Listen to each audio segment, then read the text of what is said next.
She understood machines better than their designers. She knew exactly how to make them live, and precisely At how to make them 5:42 die. a.m. on October 3, 1943, In the heart 50 of brand-new Kassel, German 50 Panzer tanks sat brand-new war motionless machines inside the waited Henschel at the door. factory in Kassel. Perfect, polished. Their engines had been Every tested. morning she rode Their armor the plates same gleamed road. under the factory A lights. mechanic. Within hours, they were Ghost. scheduled to roll toward the Eastern Front, where desperate Germany's Wehrmacht war commanders machine were waiting devoured for labor, reinforcements. Women, prisoners, the By exhausted and 6:15 afraid, that pressed same into morning, endless shifts every under single watchful one of those control. tanks was destroyed. Not by bombs, not by sabotage teams, not by Allied commandos, but by one woman with a bicycle chain One gearbox, and 3 then minutes of another, silence. then another. 30 Her name transmissions was infected Lotta with Bauer, a Hours 29-year-old later, factory when the tanks mechanic screamed who and rode to died, work every engineers morning on a searched rusted desperately for the bicycle. cause. She had Everything no looked military perfect. training, no explosives, By the no time the weapons. factory alarms began to wail, What she had was already was miles precision away. patience Just a and a woman on deep bicycle. understanding of how She machines understood fail. machines better than their designers. And on that gray She October knew morning, exactly how she to make turned them 50 live, tons of and German steel precisely how to into make them worthless die. scrap metal, using nothing but modified chain links she had fabricated herself. This is the story of how one invisible act of resistance changed the course of the war, saved thousands of lives, and remained hidden for 50 years. A story that proves sometimes the most powerful weapon in war is not the one that explodes, but the one that simply stops moving. The autumn of 1943 was a nightmare for the German war machine. On the Eastern Front, the Red Army had shattered the Wehrmacht at Kursk, destroying over 2,000 German tanks in the largest armored battle in history. In Italy, Allied forces had landed at Salerno, forcing Germany to fight a two-front war it could not sustain. Every week, German factories received urgent telegrams from field commanders screaming for more tanks, more armor, more machines to replace the ones being obliterated across Europe. The Henschel factory in Kassel was Germany's answer to this crisis. It was the Reich's largest tank production facility, a massive industrial complex stretching nearly a mile along the Fulda River. Inside its smoke-filled halls, 12,000 workers labored in 12-hour shifts assembling Panzer IV and Tiger tanks at a rate of 35 units per week. The factory operated like a mechanical heart, pumping fresh armor toward the front lines, keeping the Wehrmacht alive. But that heart was failing. Allied bombing raids had destroyed supply lines. Fuel shortages crippled transportation networks. And most critically, the workforce was collapsing. By late 1943, one-third of Henschel's workers were forced laborers, prisoners of war. French civilians, Polish mechanics, and an increasing number of German women conscripted into the war industry. They worked under the watchful eyes of Gestapo agents who patrolled the factory floors looking for signs of sabotage slowdowns or resistance. The punishment for defiance was immediate and public. Workers had been hanged in the factory courtyard for crimes as small as breaking a tool or arriving late. Fear was the grease that kept the machines running. And yet despite the surveillance, despite the executions, despite the terror, the factory's efficiency was beginning to slip. Quality inspections were rushed. Components arrived damaged. Exhausted workers made mistakes that supervisors overlooked in their desperation to meet quotas. The entire system was stretched to its breaking point, held together by nothing more than obedience and momentum. What the German officers did not understand was that obedience, like steel, has a breaking point. And inside that factory, one woman had already reached hers. Lotta Bauer was not supposed to be in Kassel. She was not supposed to be working in a tank factory. She was not supposed to be alive. Her father, a bicycle shop owner in Stuttgart, had been conscripted in 1939 and killed at Smolensk 2 years later. Her younger brother, a Luftwaffe mechanic, had died when his transport plane was shot down over the Mediterranean. By 1943, Lotta had lost everyone. She had no family, no home, nothing left except a rusted bicycle and a job maintaining the gearboxes of the machines that had killed the people she loved. Before the war, Lotta had been a competitive cyclist racing on provincial circuits across southern Germany. Her father had taught her everything about bicycles, how to true a wheel, how to tension a chain, how to feel when a bearing was worn down to its last millimeter of life. She understood machines, not through blueprints or mathematics, but through touch. She could hear when a gear was misaligned, feel when a chain was over-tensioned, sense when metal was about to fail. That skill had kept her alive. When the war began and women were drafted into factory work, Lotta's mechanical intuition made her invaluable. She was assigned to the transmission assembly section of Henschel, maintaining the complex gearboxes that transferred power from the tank's engine to its tracks. It was brutal work. Each gearbox weighed over 600 kilograms, a maze of interlocking gears, steel chains, and precision bearings. The tolerances were microscopic. A misalignment of less than 1 millimeter could seize the entire system, turning a 45-ton tank into dead weight. Lotta worked the night shift, the shift nobody wanted. The factory lights were dimmed to avoid attracting Allied bombers. She labored in semi-darkness, surrounded by the rhythmic thunder of hydraulic presses and the acrid smell of machine oil. Around her, Polish and French prisoners whispered in languages she did not speak, their faces gaunt with exhaustion and hunger. Once, a man collapsed beside her workstation. She helped him to his feet and gave him half of her bread ration. 2 days later, he was executed for sabotage. Lotta never learned what he had done.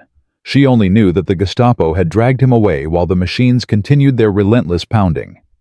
That was the moment something inside her broke. She had spent 3 years keeping the German war machine running. 3 years ensuring that every gearbox she touched was flawless, every transmission perfect, every tank ready to kill. She had convinced herself it was survival, that she had no choice, that one person could not change anything. But watching that man die for an act of resistance, she would never know, shattered that lie. If he could risk everything to stop the machines, why couldn't she? The idea did not come all at once. It grew slowly over weeks. A dangerous thought she was afraid to speak aloud, even to herself. She began to watch the factory differently, not as a worker, but as someone looking for weaknesses. She studied the inspection routines, the checkpoints, the moments when supervisors were distracted or exhausted. She noticed how engineers relied on trust, how they assumed every component leaving the assembly line was perfect, because the system demanded perfection. She saw how fragile that trust was. One invisible flaw, one microscopic defect could unravel everything. But what kind of flaw? Explosives were impossible. Gestapo agents searched workers at random. Chemical sabotage left traces. Physical damage was too obvious. Whatever she did would need to be invisible, undetectable, something that would pass every inspection and fail only when it was too late to fix. The answer came one cold February night as she rode home from the factory. Her bicycle chain slipped, the familiar click-click-click of a worn link failing under pressure. She stopped under a street lamp, knelt in the snow, and examined the damage. One link had bent slightly out of alignment, just enough to jam when force was applied at a specific angle. She stared at that broken link for a long time, her breath fogging in the frozen air. Then she looked up at the factory in the distance, its smokestacks glowing against the night sky. In her mind, she saw the transmission chains she had worked on for 3 years, the chains that bore the entire load of a tank's engine. And suddenly, she understood. If one defective link could stop her bicycle, why couldn't it stop a tank? The plan formed over the next 4 weeks with the precision of a watchmaker assembling a clock. Lotta began experimenting in secret, collecting scrap metal from the factory's discard bins. Broken bolts, stripped gears, fragments of chain rejected during quality control. She smuggled them home in her coat pockets piece by piece, taking them to her tiny rented room where she worked by candlelight after her shifts ended. She needed to create a chain link that was identical in appearance to the factory's standard components, but engineered to fail at a precise load threshold. It had to be strong enough to pass torque testing during inspection, but weak enough to shear when the tank's engine engaged under full combat power. The metallurgy was critical. Most metals were either too brittle or too soft. After dozens of failed attempts, she found the answer in an old bicycle sprocket, a specific steel alloy tempered to resist deformation until it reached a precise stress point. She filed the metal by hand, measuring with calipers she had stolen from the tool shop, tempering the piece over a candle flame, cooling it in a bowl of water. The process took hours. Her fingers bled. Her eyes burned from smoke. But when she finally tested the modified link in a makeshift vise, it performed exactly as designed. Under normal pressure, it held firm.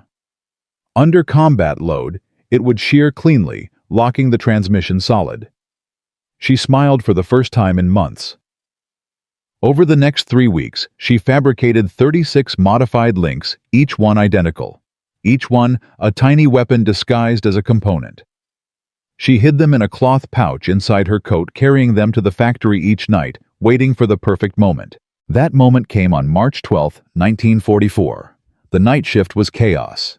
Allied bombers had struck a supply depot 2 days earlier, and production quotas had been doubled to compensate.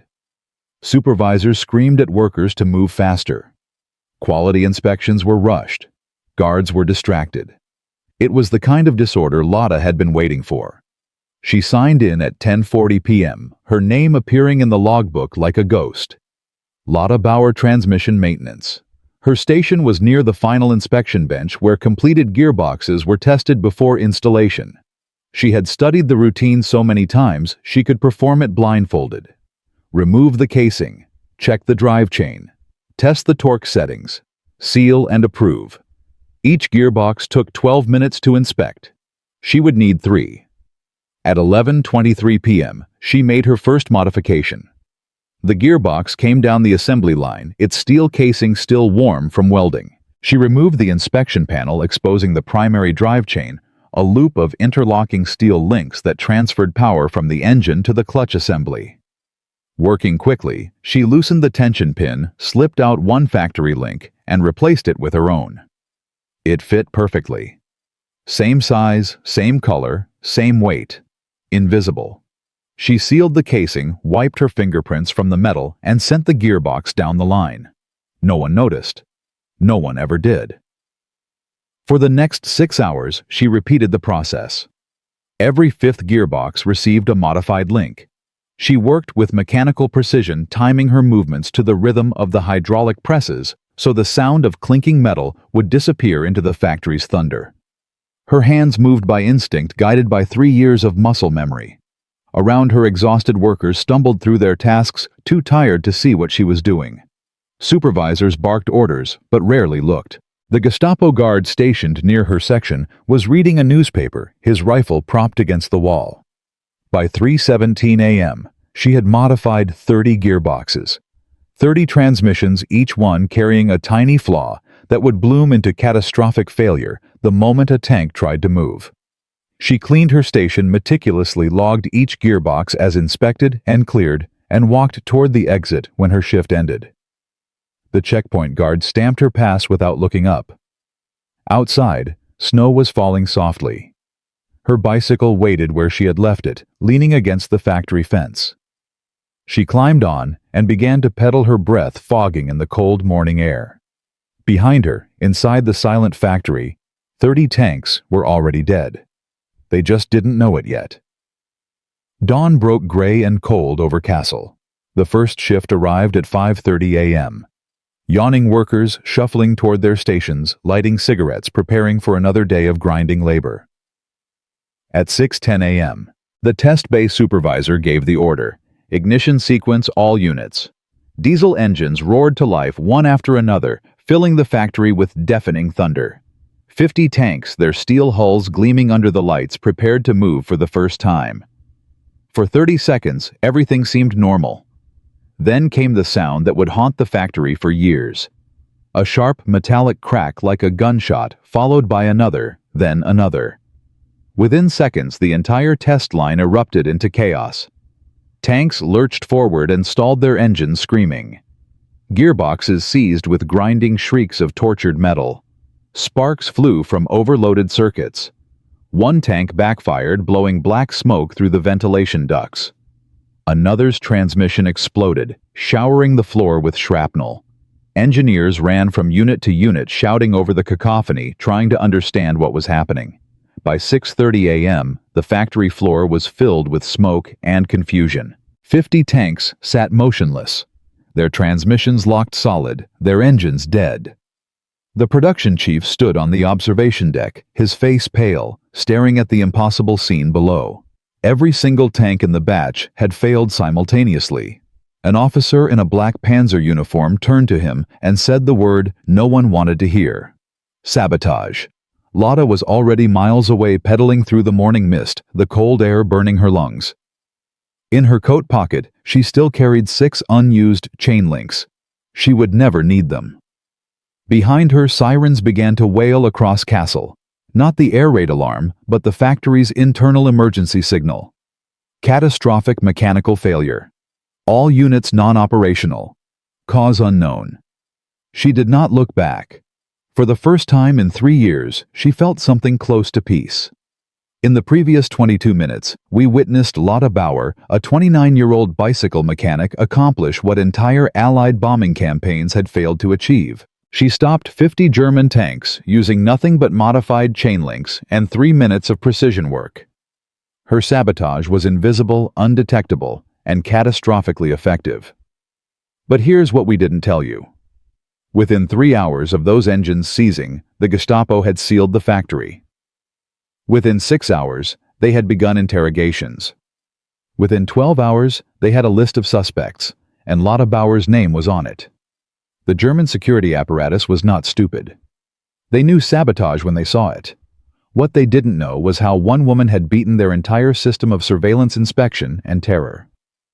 This is the story of the 3-day manhunt that followed the investigation that found everything except the truth, and how Lotta's bicycle chain became the most successful act of industrial sabotage in World War II.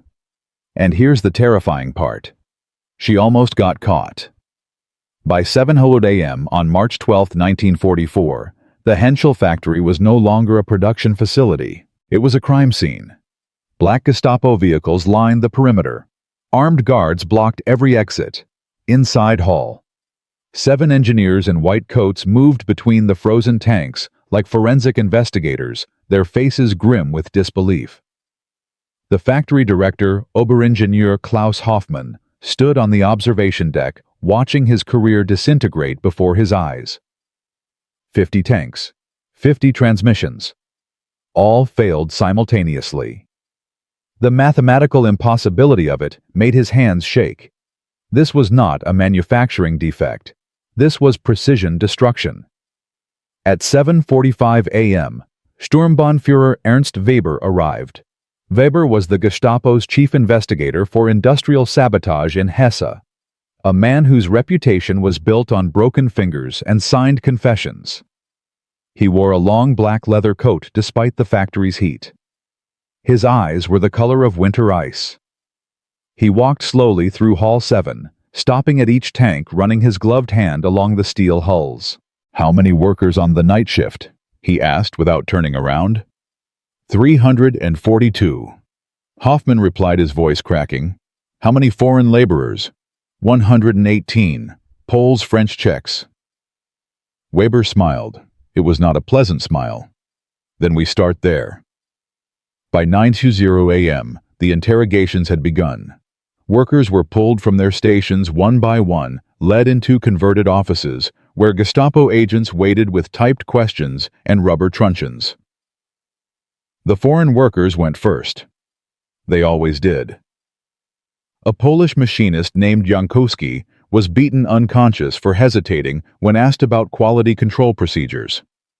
A French welder named Dubois was arrested after guards found a screwdriver in his toolbox that wasn't on his official equipment list. The screams echoed through the factory halls, a reminder to everyone else that cooperation was not optional. But Weber was not interested in random terror. He was hunting a specific kind of saboteur, someone with mechanical knowledge, someone with access to the transmission assembly line, someone who understood how to make machines fail in ways that would pass inspection. He stood in the transmission maintenance section, studying the work logs with the intensity of a bloodhound following a scent. "Who worked this station during the night shift?" he demanded. A supervisor stammered through his answer, flipping through clipboards with trembling hands. Maintenance crew, 4 technicians. Bauer, Richter, Schmidt, and the Polish prisoner designated 774. Bring me their files. Weber spread the personnel records across a workbench like tarot cards. 3 men, 1 woman. He eliminated the Polish prisoner immediately, too obvious, too convenient. The remaining 3 had impeccable records. Bauer, L. maintenance technician, 3-year service, no disciplinary issues. Father and brother both killed in combat. He studied her photograph. A thin woman with dark eyes and an expression that revealed nothing. Something about her stillness bothered him. Where is Bauer now? The supervisor checked his roster. Medical leave, respiratory illness, approved by Foreman Gruber yesterday morning. Yesterday morning, Weber repeated slowly. The same morning, the tanks failed. Yes, Herr Sturmbannführer, but the medical leave was granted before the test sequence began. She couldn't have known. Weber silenced him with a raised hand. Find her. Bring her here. Now. But Lotta Bauer was already gone. She had not planned to disappear. The plan had been to return to work as if nothing had happened, to blend back into the machinery of the factory, invisible and unremarkable. But something had changed the moment she pedaled away from Henschel that morning. She had felt it in the air, a shift in pressure, like the silence before a storm. The sabotage had worked too well. 50 tanks destroyed simultaneously was not the kind of failure anyone would accept as accident. They would investigate. They would interrogate. They would search. And eventually, if she stayed, they would find her. So she made a decision that saved her life. She did not go home. Instead, she pedaled south toward the Fulda River, following the same route she had ridden 1,000 times before. But this time, she kept going. Past her apartment building. Past the bicycle shop where her father had taught her to true a wheel. Past the checkpoint where guards waved at familiar faces without checking papers. By noon, she was 20 kilometers from Kassel, riding through farmland that still looked untouched by war. Her bicycle chain clicked rhythmically, the same sound that had given her the idea that had stopped 50 tanks. She carried nothing but the clothes on her back and 6 unused chain links wrapped in cloth inside her coat pocket. She did not know where she was going. She only knew she could not stop moving. Behind her in Kassel, the investigation was intensifying. Gestapo agents had arrived at her apartment to find it empty. The landlady reported that Fräulein Bauer had left for her shift the previous evening and never returned. Her belongings were still there: an unmade bed, a few items of clothing, a tin box containing a photograph of 2 people standing beside a bicycle. The photograph was confiscated as evidence. The apartment was sealed. An arrest warrant was issued. But Weber was not satisfied with a simple manhunt. He wanted to understand the method. How had she done it? What had she changed? Where was the sabotage? He ordered a complete disassembly of one transmission, bolt by bolt, component by component, laid out on inspection tables like an autopsy. 12 engineers worked for 18 hours, measuring every tolerance, testing every material, searching for the flaw that had killed 50 tanks. What they found baffled them. The gearboxes were perfect. Every component met specification. Every measurement matched the blueprints. The steel was correct. The machining was flawless. The assembly was precise. Yet when they attempted to engage the transmission under load, it seized instantly with a metallic crack that made everyone flinch. "It makes no sense," one engineer muttered, staring at his instruments in disbelief. "The system should work. Everything is correct." A younger engineer, barely out of university, was examining the primary drive chain under a magnifying glass when he noticed something strange. One link bore microscopic scratches along its inner face marks that did not match the wear patterns of the others. He tested it separately, applying increasing torque until the metal suddenly deformed at exactly 650 Newton meters. He tested another chain from a different gearbox. Same result. Same failure point. Same microscopic scratches. He brought his findings to Weber with hands that shook from excitement and fear.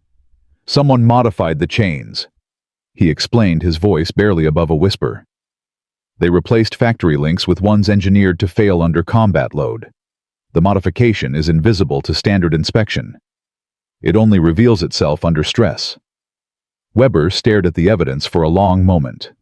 Then he smiled again, that cold, predatory expression that never reached his eyes. "Brilliant," he said quietly. "Absolutely brilliant." The revelation changed everything. This was not crude sabotage. This was precision engineering turned against itself. Whoever had done this possessed mechanical knowledge that rivaled the factory's own designers.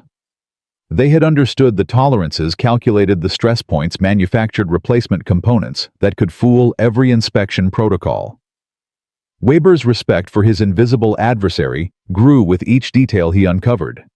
But respect did not mean mercy. He ordered the arrest of every maintenance technician who had worked the night shift. He demanded complete background checks on all personnel with access to the transmission line. He authorized enhanced interrogation techniques. The factory descended into paranoid chaos. Workers whispered accusations against each other, hoping cooperation would spare them from suspicion. Trust evaporated. Production ground to a halt. And still, Lotta Bauer remained invisible. By March 15th, 3 days after the sabotage, the official investigation reached its conclusion. The Gestapo report, stamped with red classification seals, stated that the saboteur was most likely Lotta Bauer, maintenance technician currently at large. Evidence was circumstantial but compelling. Motive: family members killed in Wehrmacht service. Opportunity: access to transmission components. Method: replacement of drive chain links with modified components. Recommended action: immediate arrest and execution upon capture. But there was a problem. If they publicized the truth, if they admitted that one woman with a bicycle chain had destroyed 50 tanks, it would devastate morale across the entire German industrial workforce. It would prove that the system was vulnerable, that resistance was possible, that even the most sophisticated machinery of the Reich could be beaten by a single act of defiance. So they made a different decision. The official story became manufacturing anomaly. The tanks had failed due to defective components supplied by a contractor. The contractor, conveniently located in Hamburg, had been destroyed by Allied bombing 2 weeks earlier. No one to blame. No saboteur to hunt. Just another tragedy of war. The modified chain links were quietly removed from the evidence lockers and destroyed. The engineers who had discovered the truth were reassigned to different facilities, their findings classified and buried. Lotta Bauer's arrest warrant remained active, but her name disappeared from all official reports. She became a ghost, a footnote erased from history. And in the chaos of that decision, she escaped. Lotta spent the next 3 weeks moving through rural Germany, like smoke never staying in one place longer than 2 nights. She traded her factory workers' identification for food from sympathetic farmers. She repaired bicycles and farm equipment in exchange for shelter.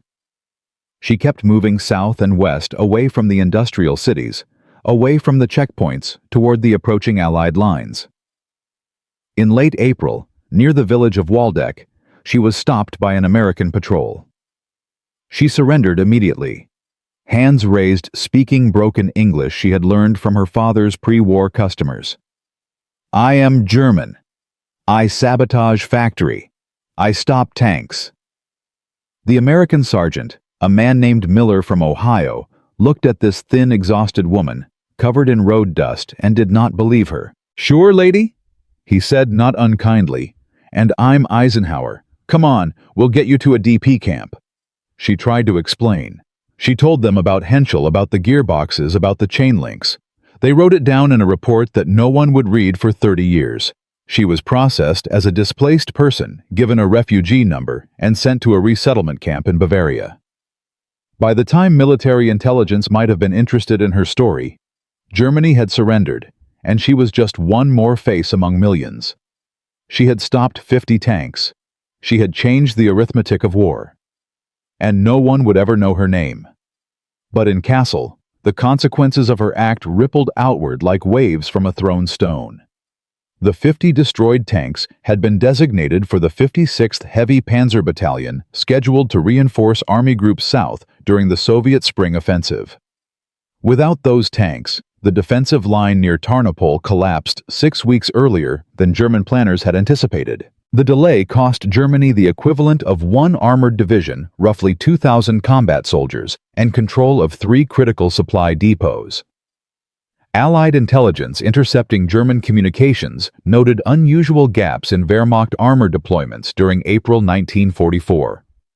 They attributed it to fuel shortages and production bottlenecks. They were not entirely wrong. What they did not know was that one woman with a bicycle chain had created those bottlenecks more effectively than months of strategic bombing.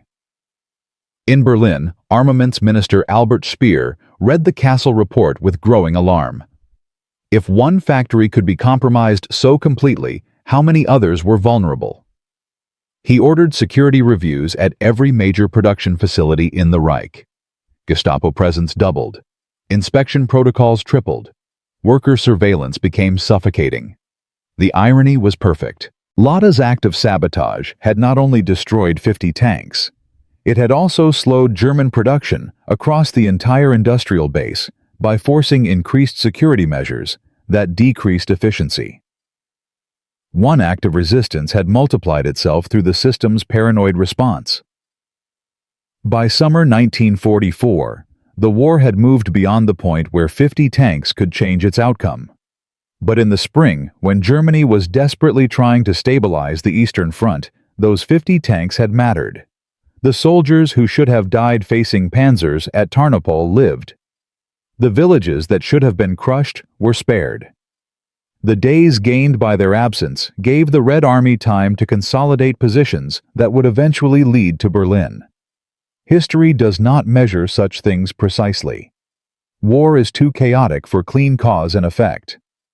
But in the mathematics of attrition, in the brutal calculus of industrial warfare, 50 tanks equaled thousands of lives, and Lotta Bauer had saved them with nothing but precision patience and a bicycle chain. The official records would never acknowledge her. The history books would never mention her name. But somewhere in the noise of the 20th century's greatest conflict in the space between what was recorded and what was true, she had made a difference. She had proved that even in a system built on perfect obedience, one person could jam the gears.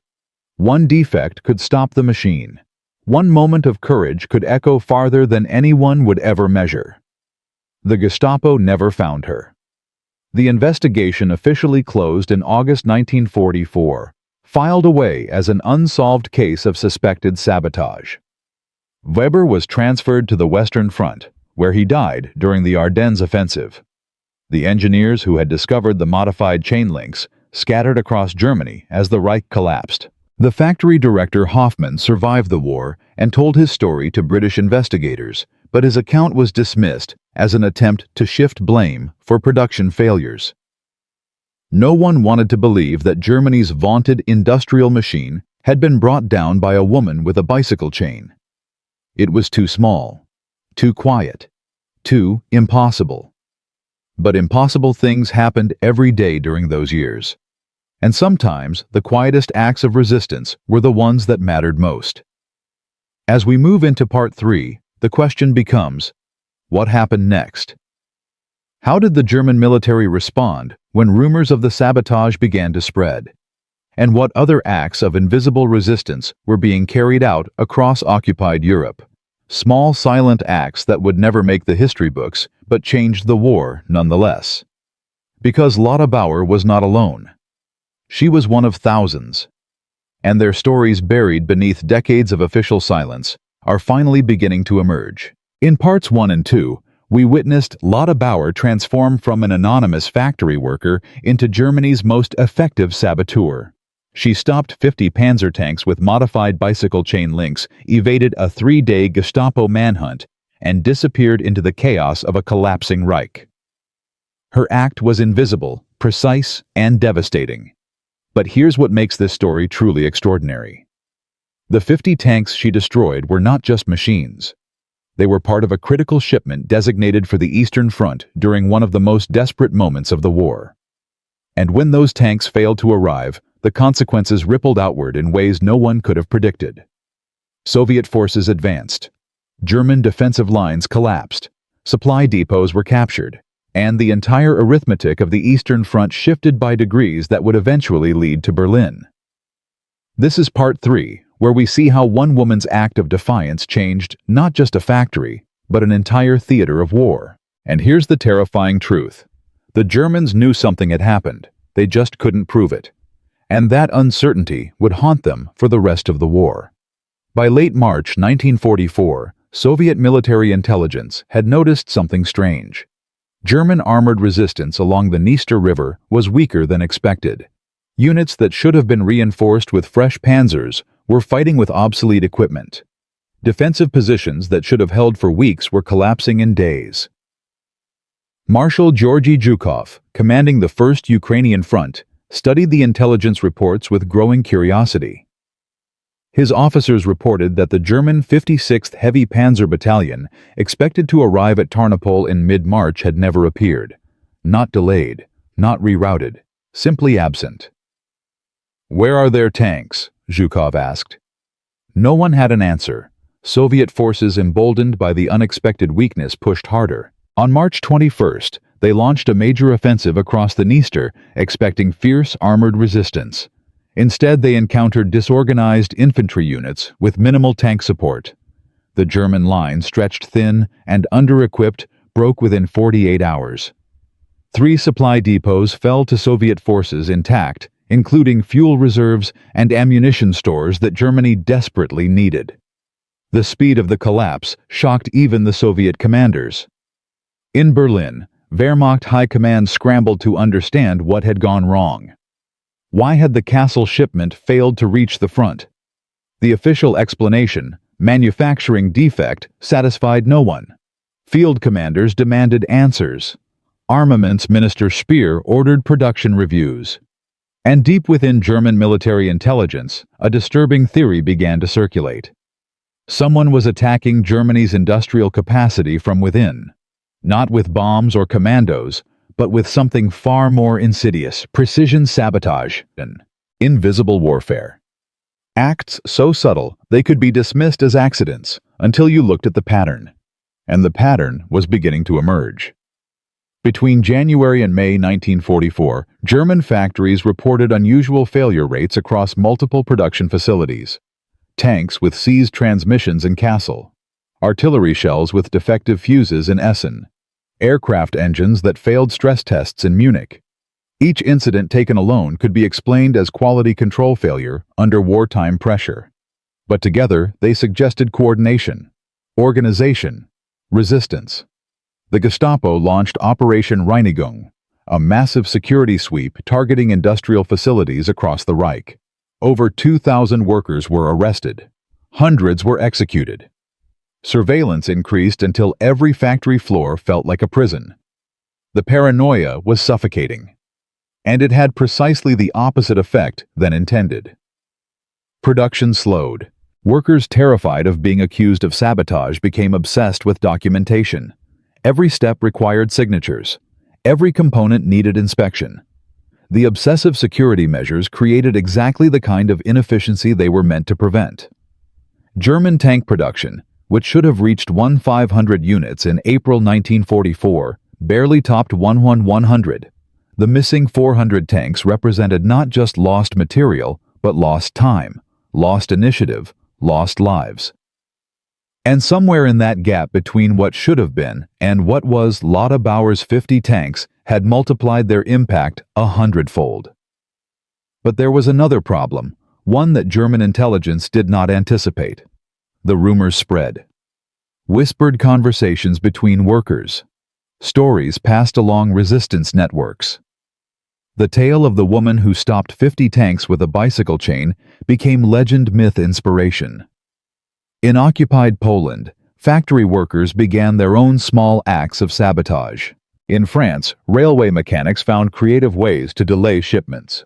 In Czechoslovakia, munitions workers introduced subtle defects that would only reveal themselves in combat. The contagion of resistance was spreading, And Germany, obsessed with crushing visible opposition, was blind to the invisible war being waged inside its own machinery. But invisible warfare has its own dangers. In mid-April, a Polish worker at a BMW aircraft engine plant, inspired by rumors of the Kassel incident, attempted his own sabotage.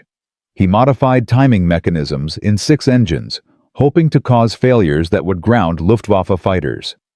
Instead, the modifications were discovered during routine inspection. The worker was tortured for 3 days before confessing. Under interrogation, he mentioned the story of the woman with the bicycle chain, though he did not know her name or whether she even existed. The Gestapo, already paranoid, became frantic. If the story was spreading, if workers across Germany believed resistance was possible, the entire industrial infrastructure of the Reich could collapse from within. They needed to contain the narrative. They needed to prove that sabotage was impossible, that the system was secure, that resistance was futile. In May 1944, the Wehrmacht staged a propaganda event at the rebuilt Kassel factory. Journalists, military officials, and party functionaries gathered to watch a demonstration of German industrial power. 50 new tanks assembled under enhanced security protocols rolled off the production line.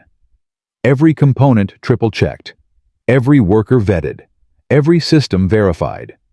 The tanks performed flawlessly. Engines roared, transmissions engaged smoothly. The demonstration was a success. The message was clear.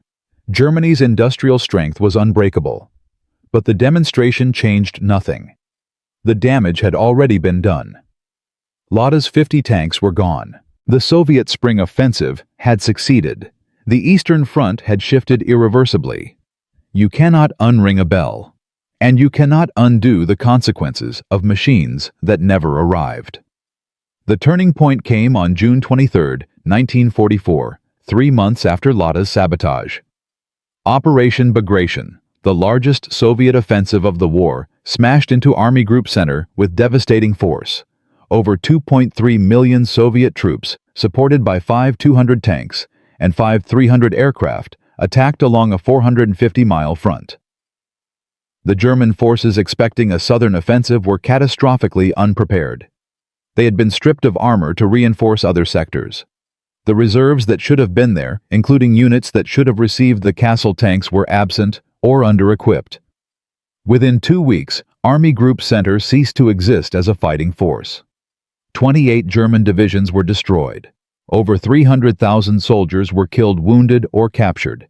The Soviet advance covered 400 miles in 5 weeks, liberating Minsk, reaching the Polish border, and opening the road to Berlin.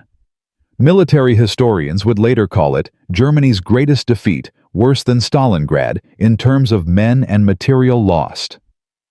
And buried in the complex causality of that disaster, hidden beneath layers of strategic decisions and operational failures, was a ghost. The absence of 50 tanks that should have been there but never arrived. Could those 50 tanks have stopped Operation Bagration? The scale was too vast. Could they have delayed it, slowed the Soviet advance, saved German lives, and bought precious weeks? Yes, absolutely yes. War is mathematics. 50 tanks equal roughly 250 trained crew members. Those tanks and crews properly deployed could have held critical river crossings, could have covered retreats, could have destroyed Soviet supply columns. Every day of delay multiplied into saved positions, evacuated civilians, reorganized defenses. The Soviet forces advancing through Belarusia in June 1944 faced less armored resistance than their intelligence had predicted. They captured fuel depots intact because German rearguard units lacked the tanks to destroy them properly. They crossed rivers unopposed because the armor that should have defended those crossings was elsewhere or non-existent. In the town of Orsha, a Soviet tank commander named Viktor Petrov later wrote in his memoir about the unexpected ease of their advance. "We expected panthers and tigers at every crossroads," he wrote. "Instead, we found disorganized infantry with panzerfausts and prayers. It was as if the German armor had simply vanished. We could not believe our luck." That luck had a name, though Petrov would never know it. Lotta Bauer. Her 50 tanks absent from the battlefield created gaps in German defenses that Soviet forces exploited with brutal efficiency. The 3rd Guards Tank Army, pushing toward Minsk, advanced 40 kilometers in a single day through territory that should have been heavily defended. German stragglers captured during the retreat told Soviet interrogators the same story. Their tank support had never arrived. They had been told reinforcements were coming. They had waited. They had fought. And they had died because the machines that should have saved them were rusting in a Kassel scrapyard. By July, the strategic impact was undeniable. The Soviet advance had accelerated the war's timeline by an estimated 3 to 6 months. Territory that Germany expected to hold until autumn fell in summer. Defensive positions that should have bought time collapsed immediately. The Eastern Front, already tilting toward Soviet victory, had become an avalanche. And at the base of that avalanche, invisible and forgotten, was a bicycle chain. But the story doesn't end with strategic consequences. There were human ones too. In the village of Krupki, 50 kilometers east of Minsk, German forces had prepared defensive positions expecting armored support. When the Soviet offensive arrived on June 28th, the promised tanks never came. The German infantry, armed with rifles and machine guns, held for 6 hours before being overrun. 140 soldiers died defending a position that should have been supported by at least one panzer platoon. Among the dead was Obergefreiter Hans Müller, a 23-year-old factory worker from Dortmund who had been conscripted in 1943. His last letter home, recovered by Soviet forces and later archived, contained one bitter line. They promised us tanks. They lied.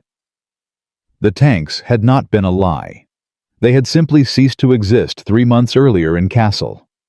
Müller and his comrades died because of absence, because of machines that never moved, because of one woman's 3-minute act of precision destruction. War measures its cost in deaths, but sometimes the truest cost is measured in deaths that did not happen. Soviet soldiers who lived because German tanks did not arrive. Civilians who survived because German defensive lines collapsed. The soldiers Müller's unit would have killed had they possessed the armor they expected. History cannot count these lives precisely. But they existed. They mattered. And they were saved by invisible hands. By August 1944, the strategic situation was irreversible. Soviet forces were approaching Warsaw. Allied forces had landed in Normandy and were breaking out across France. Germany was being crushed from both sides. The war's outcome was no longer in doubt. Only its duration remained uncertain. Every week the war continued meant thousands more deaths. Every delay meant more cities destroyed, more civilians killed, more soldiers dying for a cause already lost. Accelerating the war's end, even by days, saved lives on a scale difficult to comprehend.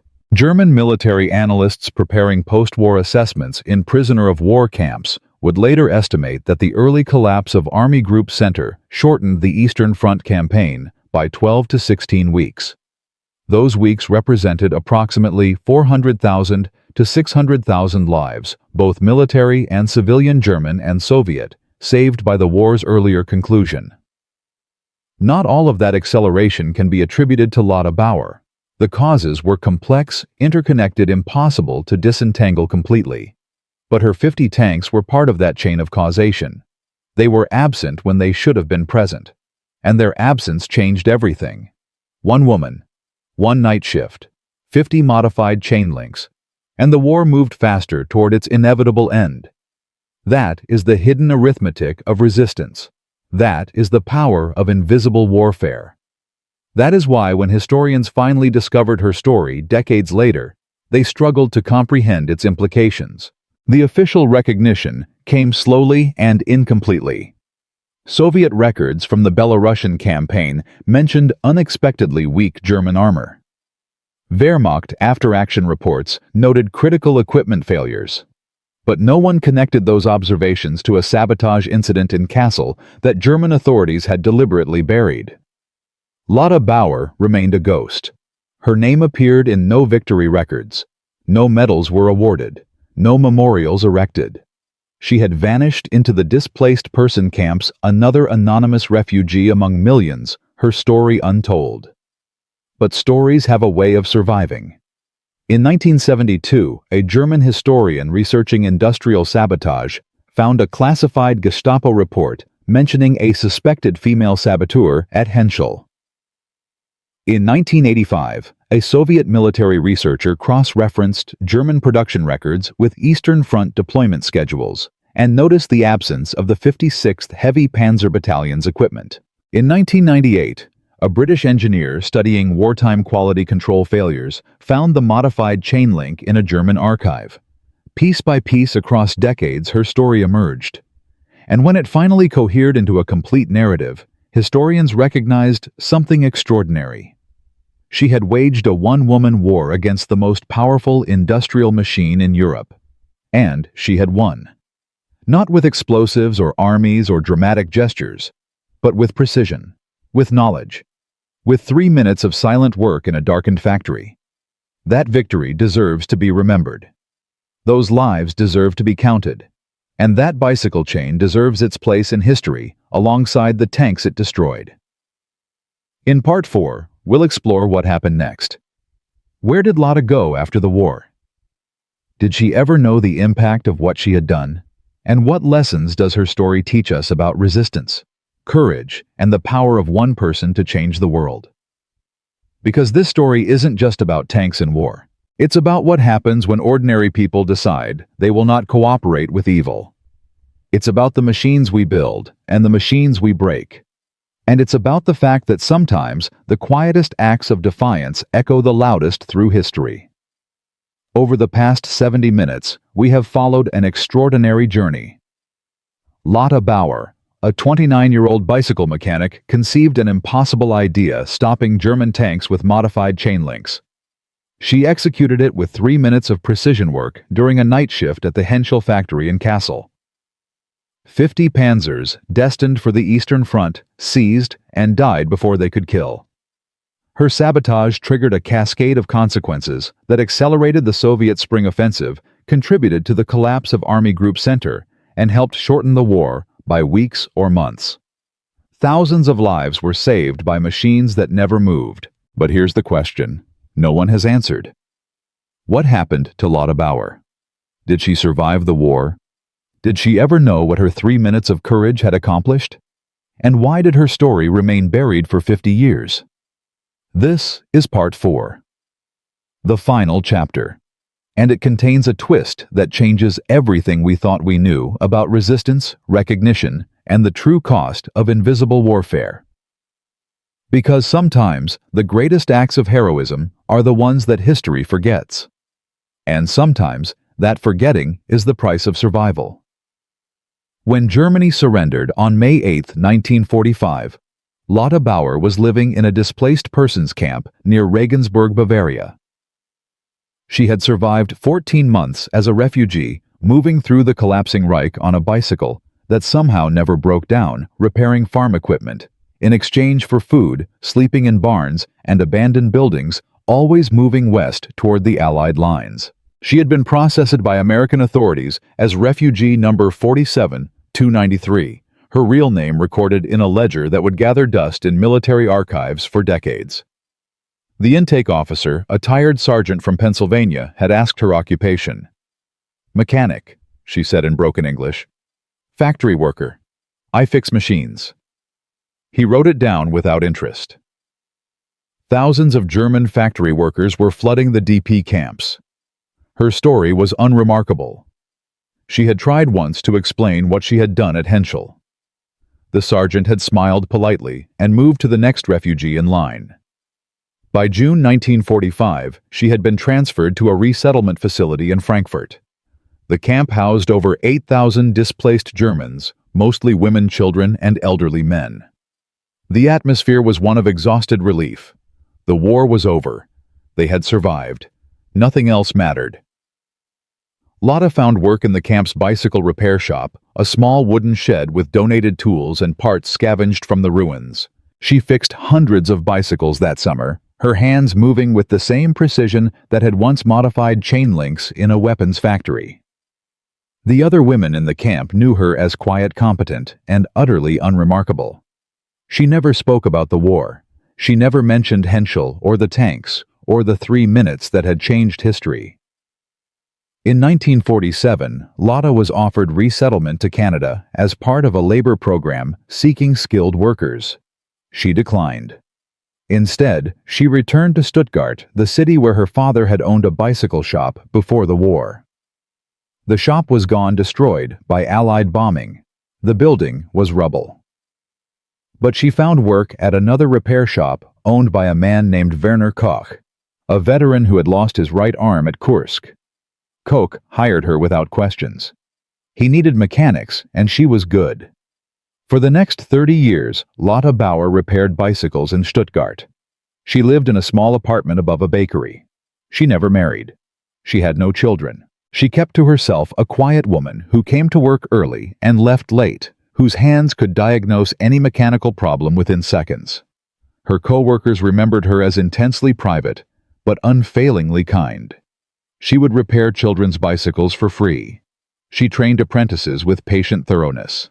She never talked about the war. In 1968, when Germany began acknowledging resistance movements, when historians started documenting acts of sabotage in Nazi factories, Lotta remained silent. She watched news reports about other saboteurs being honored, their stories told in books and documentaries. She never came forward. Why? Those who knew her later speculated. Perhaps she feared legal consequences. Sabotage, even against the Nazis, existed in legal gray zones. Perhaps she feared attention would endanger the quiet life she had built. Or perhaps most likely she simply did not believe anyone would care about one woman and 50 tanks when millions had died. Werner Koch, her employer for 3 decades, discovered the truth by accident in 1977. He had been reading a newly published book about industrial resistance in World War II. One chapter mentioned a suspected sabotage incident at Henschel in March 1944. 50 tanks destroyed by modified transmission components. Perpetrator unknown, possibly female, possibly named Bauer. Koch put down the book and looked across the workshop at the 62-year-old woman carefully truing a bicycle wheel. "Lotta," he asked quietly, "is this you?" She looked up. Their eyes met. For a long moment, she said nothing. Then simply, "Yes." Koch closed the shop early that day. They sat in the back room drinking coffee, and for the first time in 33 years, Lotta told her story. The bicycle chain that gave her the idea. The weeks of secret fabrication. The night shift when she modified 30 gearboxes. The escape through collapsing Germany. The decades of silence. Koch listened without interrupting. When she finished, he asked, "Why didn't you ever tell anyone?" She was quiet for a long time. Then, "Because I survived. So many others didn't. What right did I have to claim credit for staying alive?" Koch understood. He was a veteran. He knew survivor's guilt. He knew the weight of being one who came home. He never spoke of their conversation to anyone while Lotta lived. That discretion gave her the peace she needed. But he kept notes. And those notes would eventually change everything. Lotta Bauer died on January 14, 1981, at age 66 from pneumonia. Her funeral was attended by 11 people, co-workers, neighbors, the owner of the bakery where she lived. She was buried in Stuttgart's Waldfriedhof Cemetery under a simple stone that read only her name and dates. No mention of the war, no mention of Henschel, no medals, no recognition. For the next decade she remained what she had always been, invisible. But Werner Koch had kept his promise. Before he died in 1985, he gave his notes about Lotta's story to a local historian named Ingrid Meyer. Meyer, researching industrial sabotage, was skeptical at first. One woman stopping 50 tanks sounded too perfect, too much like myth. But she investigated anyway. She found the Henschel factory records miraculously preserved despite the bombing. She found the Gestapo report mentioning a suspected saboteur named Bauer. She found the arrest warrant never executed. She found the modified chain link in a military archive catalogued and forgotten. She interviewed Werner Koch's widow, who confirmed the conversation. Piece by piece, the evidence assembled. In 1992, Meyer published a paper in a German historical journal, The Kassel Incident, Precision Sabotage, and the Invisible War.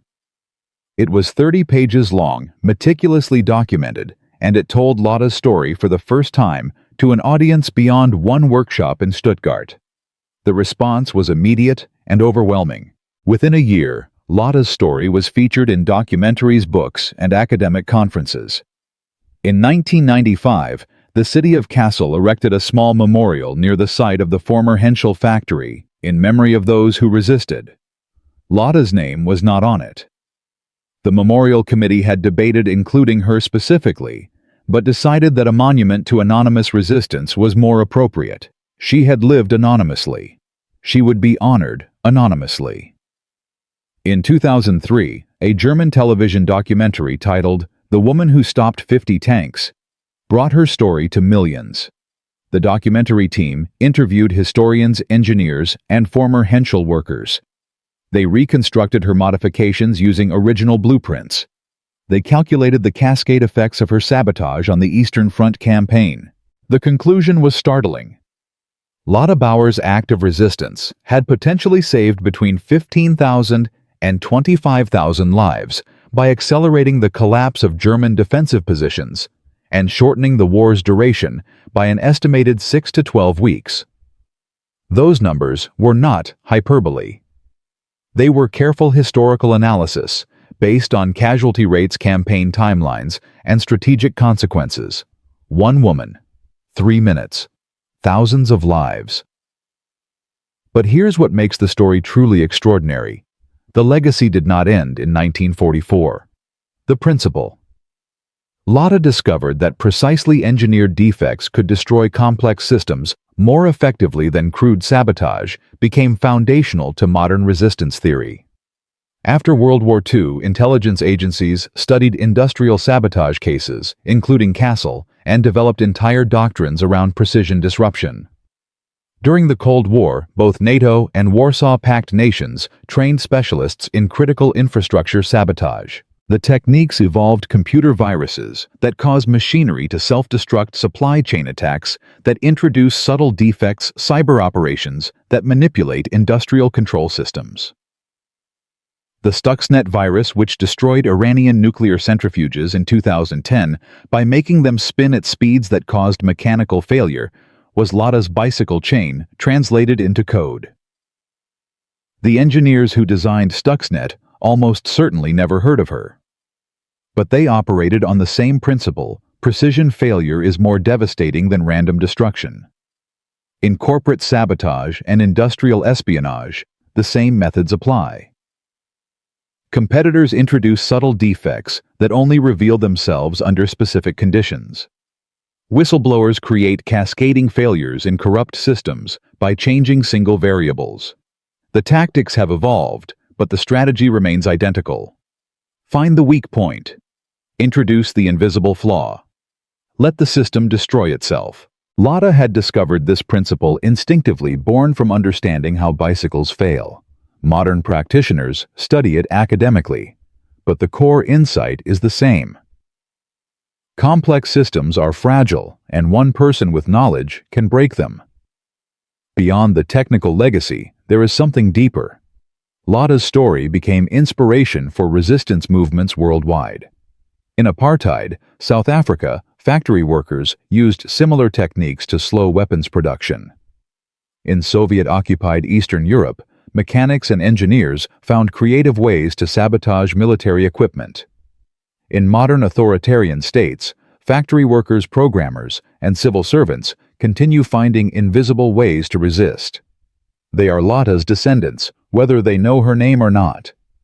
The bicycle repair shop in Stuttgart where she worked became a pilgrimage site after her story was publicized. People leave flowers. They leave notes. One note left by a Czech engineer in 2008 read simply, "Thank you for showing us that one person can matter." Another from a German student said, "You saved my grandfather. He fought at Tarnopol. The tanks never came. He survived." These personal connections give the statistics human faces. The 15,000 to 25,000 lives saved were not abstract numbers. They were fathers, brothers, sons. They were people who lived long enough to have children and grandchildren. They were futures that existed because machines did not move. Calculating that cascade across generations becomes impossible. How many people are alive today because their great-grandfather survived when German tanks failed to reinforce Tarnopol? Hundreds of thousands, millions. The mathematics of survival ripple forward forever. But the lessons from Lotta's story extend beyond warfare. They speak to anyone who has ever had an idea dismissed as crazy.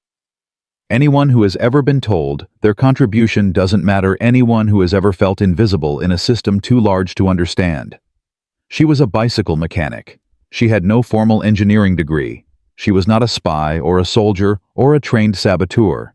She was someone who understood how machines work and who decided in one quiet moment of moral clarity that she would not let her knowledge serve evil. That decision required 3 forms of courage. First, the courage to conceive the idea when everyone would have called it insane. Second, the courage to execute it, despite the certainty of death if caught. Third, and perhaps hardest, the courage to live with the consequences in silence, never seeking recognition, never claiming credit, accepting anonymity as the price of survival. Modern society obsesses over recognition. We measure worth by followers, awards, public acknowledgement. Lotta lived and died without any of that. Yet her impact was immeasurable. Which matters more?